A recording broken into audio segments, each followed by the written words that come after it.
Ciao a tutti da Squamno, oggi installeremo il nuovo Rally Light Kit della Tualcom sulla nuova KTM XC500 2019.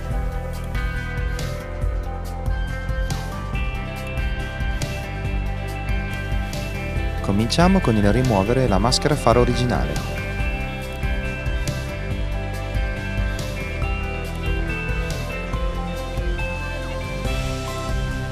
Il Rally Light Kit si installerà sulle viti del parafango e sulle viti del supporto contachilometri.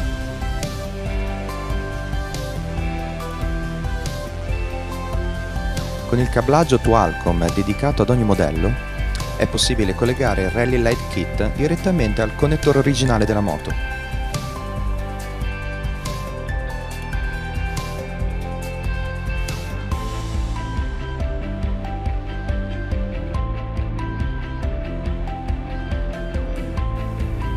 Con l'avvio del motore si accenderà automaticamente la luce anabbagliante e con il devio luce originale controlleremo l'abbagliante.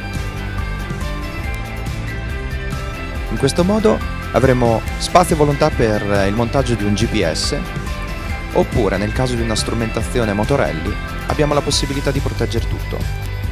Oltre ad avere un aumento considerevole dell'illuminazione, avremo una maggiore protezione all'aria.